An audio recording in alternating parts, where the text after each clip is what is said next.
हमें अगर एफडी में ज़्यादा से ज़्यादा रिटर्न्स चाहिए, मतलब अगर एफडी में इन्वेस्ट करके हमें मैक्स टू मैक्स इंटरेस्ट या फिर मैक्स टू मैक्स हमें फ़ायदा लेना है, तो हमें क्या करना चाहिए।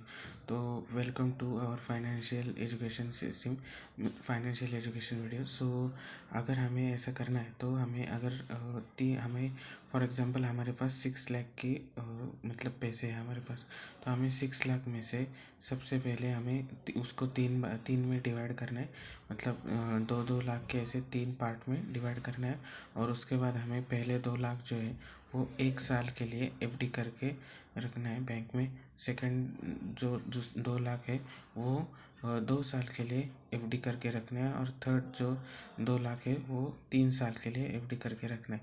तो इनमें से क्या होगा रिज़ल्ट, तो रिज़ल्ट ये होगा कि अगले साल मतलब 2024 से 2025 में अगले साल 1 साल की एफडी रिन्यू होगी और उसमें हमें फिर से 3 साल के लिए इन्वेस्ट करना है।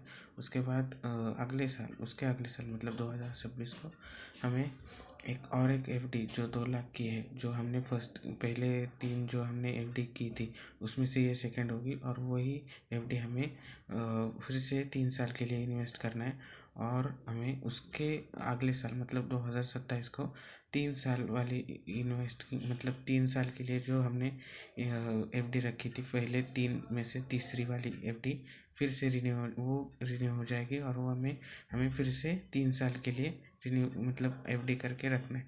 तो इससे हमें फ़ायदा क्या होगा, तो बैंक का जो रेट ऑफ इंटरेस्ट है वो बढ़ेगा और हमें हर साल 2 लाख की लिक्विडिटी हमारे अकाउंट में आएगी। तो इससे हमें मैक्स टू मैक्स फ़ायदा होगा। Thank you.